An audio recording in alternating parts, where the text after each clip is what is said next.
के बोलावा गुड्डू के हाथ चल से भौजी पर रंग डाल जा। चला चला चला चला। ए भौजी क्या हो? अरे तनी बारवा आवाज देखा काहे के आई हो? का बात बोला? अरे डाले खतिया ले जा। होश में बतियावा ना रोगोड़ देबो। अरे होलिया डलवाला। अरे हमसे सहूर से बोलो नहीं जल्ला ना, हम ऐसा तैसन भौजी ना है। अरे भौजी का है देवर बबुआ? अरे यार प्रमोद की कितना सही से बोलत है, हम हन कर रखुआई के बोलते यारी। अरे तो प्रमोद का बात कुछ और ही ना है। हां तो बोलावा प्रमोद तू है उनके। ए भौजी का है बबुआ? अरे डलवाला। तू लोगन फालतू बात करला। डलवाला का डलवाला? अरे रंग भौजी, ललका पियर का हरियर का। हाँ तो ऐसे कहा डलवाई हम। हाँ लेकिन जे पहले हमरे सवाल का जवाब देई हम वही से डलवाई। का हो हिम्मत है तोरे? हाँ कुछ हिम्मत माना थी भाई। कुछ से काम ना चली, भरपूर जोर चाहिए जोर। ए भौजी उनके बस का ना है तो हम बानी नु। ओह तू बड़ा तू सवाल करो। करी ना। हाँ तल्ला सुना बोल। अब भगिया मत अधूरा में ना बता देते। अरे नहीं भौजी भागे में ना। हाँ तल्ला सुना। बहुते बसंती के कर सुन लिया ना? हाँ सुने तानी भौजी। बहते बसंती के कर बनेला सगुनवा हमरे देवरू।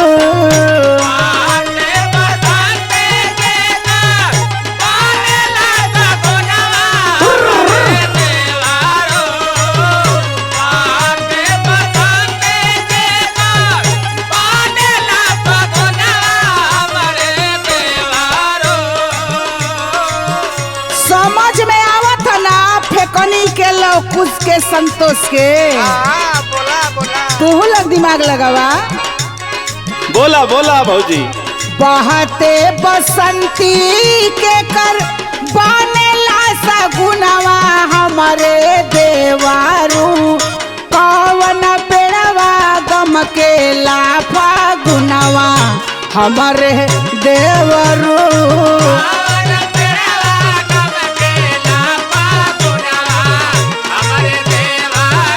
समझ में आवत है ना? समझ में आवत है भौजी।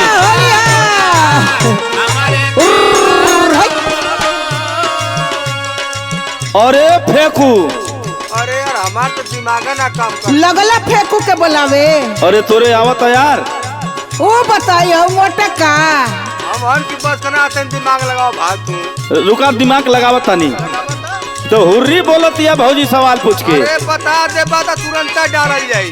अरे तप्पा लोहा से कुछ के फोड़ दे बता देते।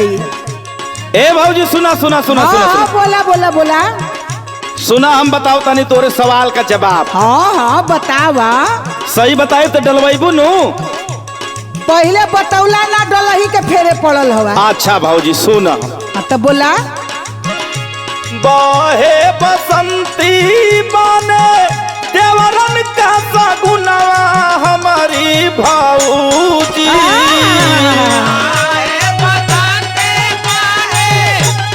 सुना तारू हो? सुना था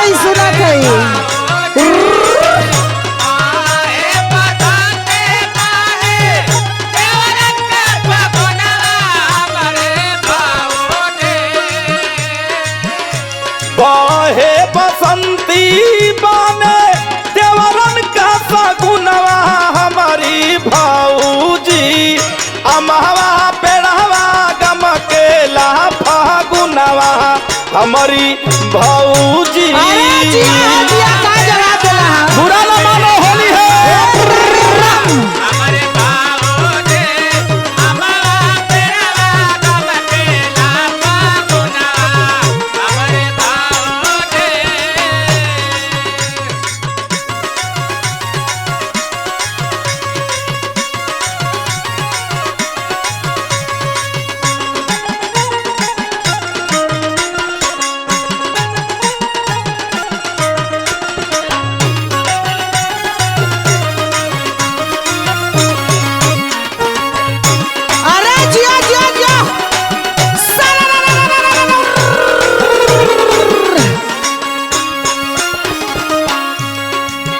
का ए भौजी का है बबुआ? जवाब दे देनी डाली नु। देखो आधा जवाब देले हवा, आधा डाला। आधा? हाँ मतलब एक लंगे। अच्छा अच्छा एक लंगे। हाँ तो पूरा वाला पूछा। हाँ तो पूरा बता दे, बता पूरा डाली। हाँ तो पूछा भौजी। सुना बोला। कौन महीना पुरुष का होला? समझ में आवत है? कुछ कुछ भौजी पूछा। कौन महीना पुरुष का होला?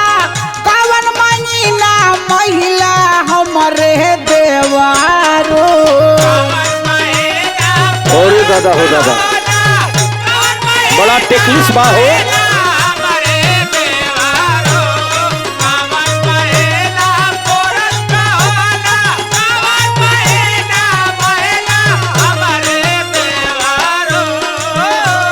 देखा ए प्रमोद बबुआ, हाँ अगर भौजी। हई सवाल का तू जवाब दे देबो ना, हाँ तो हम नीचे से लेके ऊपर ले डलवाई एकदम सराबोर हो जाए। अरे क्या बात है, होली है। सुना बोला। कौन महीना पुरुष का होला? कौन महीना महिला हमारे देवारू?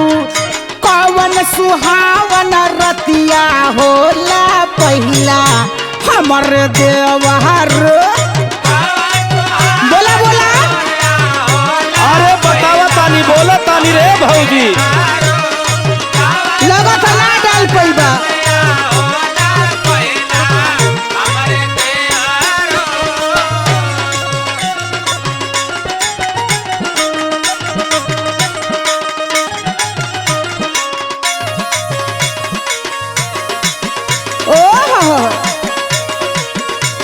घबरा मत, घबरा मत।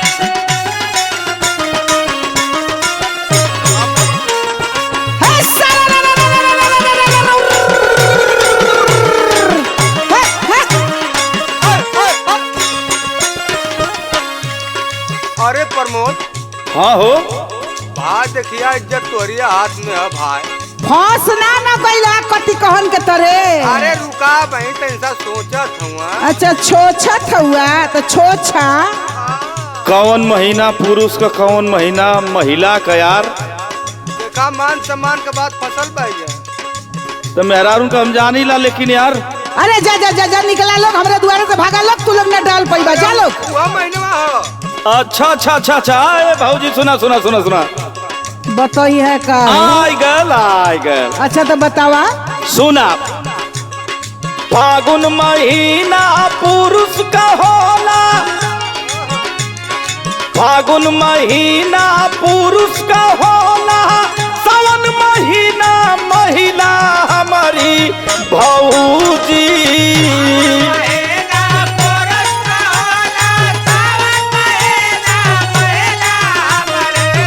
सही जा था कि ना ए भौजी? लगा तो पहुंच जाई।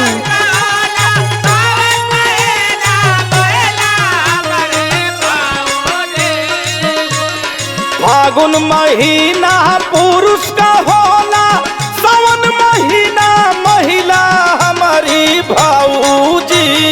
सबसे सुहावन बाड़े सुहाग वाली रतिया अच्छा। हमारी भौजी। अरे जिया देवर जिया। सही है कि ना भौजी?